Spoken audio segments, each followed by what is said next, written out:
Hey everyone, welcome back to the channel. Today we're talking about something that hits really close to home. For me, it is about burnout, but not just the work kind. It is the kind of burnout that happens when you've been chasing something so hard, something that seems so promising, only to realize you've been running in the wrong direction all along. For me, that was investment burnout, and let me tell you, it cost me a lot more than just my energy. I remember when I was in my early 20s, fresh out of college with a head full of dreams and an empty wallet. I saw all these stories online, people making a fortune overnight in the stock market, in crypto, in all sorts of get-rich-quick schemes. I thought, why not me? I'm smart. I can do this. And that, my friends, was the beginning of my very expensive education. I was lured in by the promise of high returns, the idea that I could turn my meager savings into a substantial sum in no time. I didn't understand the first thing about actual investing. I just saw dollar signs and heard whispers of easy money. I jumped in with both feet, no research, no understanding of risk, just pure, unadulterated FOMO. I was always looking for the next hot stock, the next big thing that everyone was talking about. I'd hear a tip from a friend of a friend, or see some hyped-up post on a forum, and I'd throw my money at it. I was constantly checking my phone, my heart racing with every little fluctuation. It was exhilarating at first, like being on a roller coaster. But soon, that exhilaration turned into a constant state of anxiety. I was chasing the highs, trying to recover from the lows, and always feeling like I was one step behind. One of my biggest mistakes was short-term speculation. I thought I could time the market, buy low and sell high, make a quick buck, and get out. I didn't understand that the market doesn't care about your timing. It moves based on a million different factors, and a beginner like me had absolutely no chance of predicting it consistently. I would buy into something that had already gone up significantly, thinking it would keep climbing, only to see it crash the next day. Then I'd panic sell, locking in my losses. I did this over and over again, always hoping the next trade would be different, always convinced I'd finally cracked the code. It was exhausting, and it was draining my bank account faster than I could earn money. Another huge pitfall for me was falling for scams. You know, those things that sound too good to be true, but you desperately want them to be true.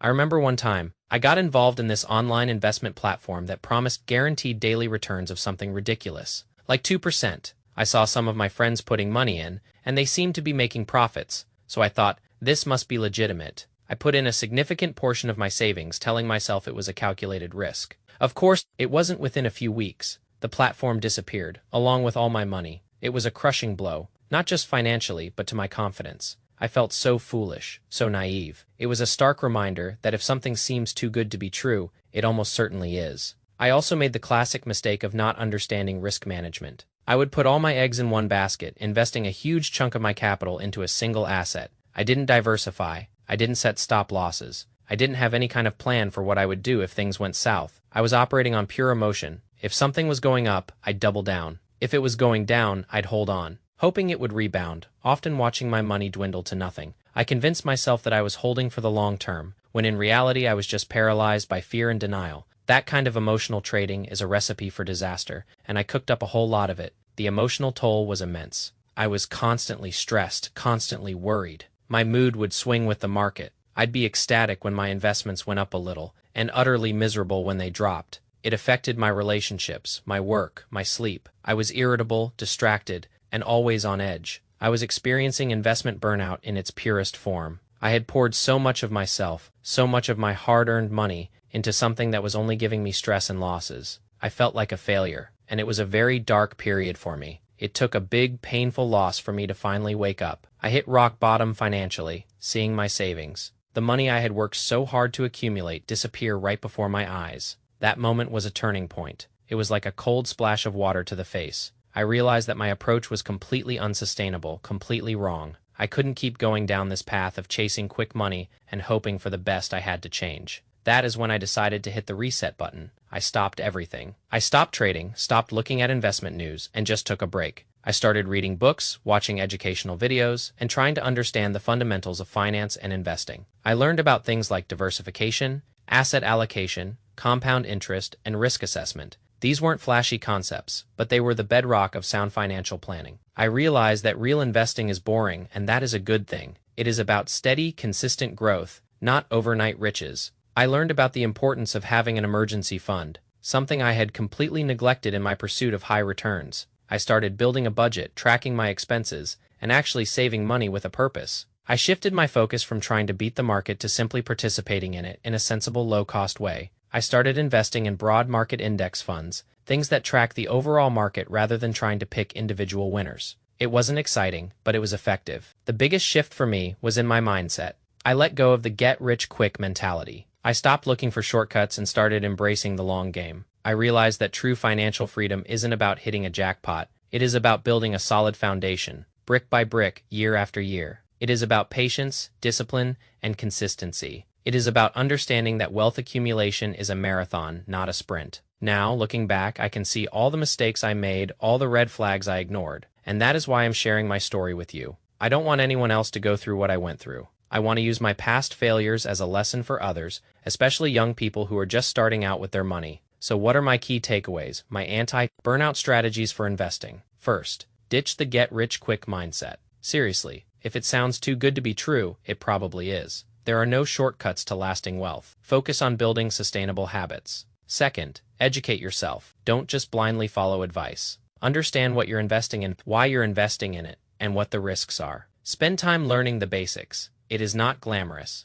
but it is essential. I'm talking about understanding what a stock actually represents, how bonds work, what inflation does to your purchasing power. These are the foundational pieces of knowledge that I completely bypassed in my rush to make money. I wish someone had told me then that a little bit of knowledge goes a very long way in protecting your capital. Third, manage your risk. Never invest more than you can afford to lose. Diversify your investments across different asset classes. Don't put all your eggs in one basket. Think about your risk tolerance and invest accordingly. Don't let emotions drive your decisions. This means having a clear plan before you invest and sticking to it. It means setting clear entry and exit points, and not deviating from them just because you feel greedy or scared. It means understanding that losses are a part of investing, but controlled losses are manageable, while uncontrolled losses can be devastating. Fourth, have a long-term perspective. Investing is about time in the market, not timing the market. Compound interest is your best friend, and it works wonders over decades, not days or weeks. Patience is truly a virtue in investing. I used to think a long-term investment was 6 months. Now, I think in terms of 5, 10, even 20 years. The longer your money has to grow, the more powerful compound interest becomes. Don't constantly check your portfolio. Set it and forget it. Mostly review it periodically, but don't let daily fluctuations dictate your mood or your strategy. Fifth, avoid scams and hype. There will always be people trying to sell you the next big thing, promising guaranteed returns with no risk. Be skeptical. Do your due diligence. If a platform or an opportunity requires you to recruit others or promises incredibly high, consistent returns, run the other way. Always remember that legitimate investments come with risks, and anyone promising otherwise is likely trying to trick you. Don't be afraid to ask questions, to dig into the details, and to seek independent advice. Your money is too important to trust to anonymous online gurus. Sixth, automate your savings and investments. Set up automatic transfers from your checking account to your investment account. This takes the emotion out of it and ensures you're consistently putting money away. It is a simple trick, but incredibly effective. By automating it, you're paying yourself first and building wealth without even thinking about it. It removes the temptation to spend that money on something else, and it builds a consistent habit that will serve you well over time. Finally, and this is a big one, understand that losing money is part of the learning process. Everyone makes mistakes. The key is to learn from them and not repeat them. Don't let a bad investment derail your entire financial journey. Acknowledge the loss, understand what went wrong, and adjust your strategy. Don't beat yourself up about it, just learn and move forward. It is not about being perfect. It is about being resilient and continuously improving. There will be times when you make a less than optimal decision, but if you learn from it, it is not a complete loss. It is an investment in your future financial wisdom. My journey through investment burnout taught me invaluable lessons. It taught me that true financial success isn't about chasing fleeting trends or getting lucky. It is about building a solid foundation, understanding risk, and having the discipline to stick to a plan. It is about finding peace of mind with your money, knowing that you're making smart, sustainable choices. I no longer feel the constant stress and anxiety that plagued me in my early investing days.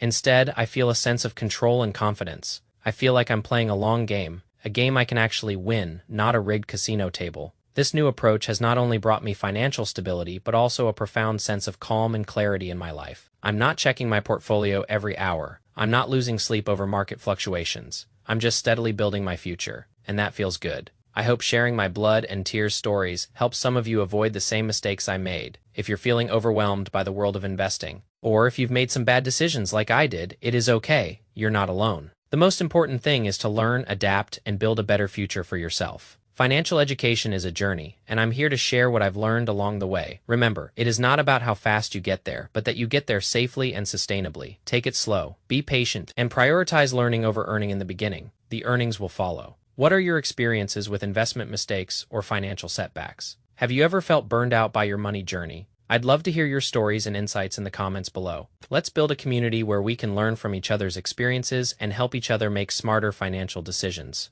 If you found this video helpful, please give it a like, subscribe to the channel, and share it with anyone you think might benefit from hearing my story. Thanks for watching, and I'll see you in the next one.